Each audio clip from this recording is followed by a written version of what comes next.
Well, it's no secret many of us are more stressed than usual, many working from home if they haven't been laid off or had their hours reduced due to COVID. And now educators say they've seen an increase in students struggling with anxiety, and that's been confirmed with research done just 1 month into the pandemic.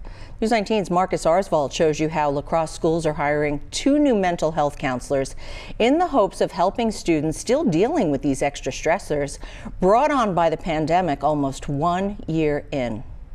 The La Crosse School District is making mental health care affordable and accessible by giving 2 Gunderson counselors offices in their buildings. To get out of the walls of a healthcare organization and into the walls where the kids are actually at and where the parents are probably most comfortable. And so connecting on that level is going to be completely different. Gunderson and the school district say some families simply don't have the time or the means to get their children to a therapist, so this brings the therapist to their children. There are sometimes barriers for when, maybe a family recognizes a student has a need. This allows students to be able to get in to see a professional provider at no cost to the family and receive, the earliest intervention supports that we can provide. Teff says this is the first time the district is hiring therapists to focus exclusively on mental health and help students living with depression and anxiety. It's a lot of work to pick up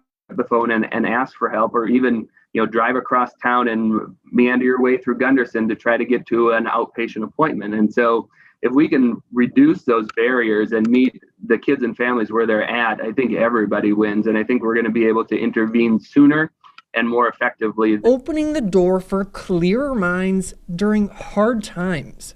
Marcus Arsvold, News 19. Now, Gunderson will hire the therapist, but the school district will foot the bill. It's part of a $2.5 million federal grant called Project Aware. The district's community service director says the grant will cover 3 years of new therapists, and it will not impact the school's budget.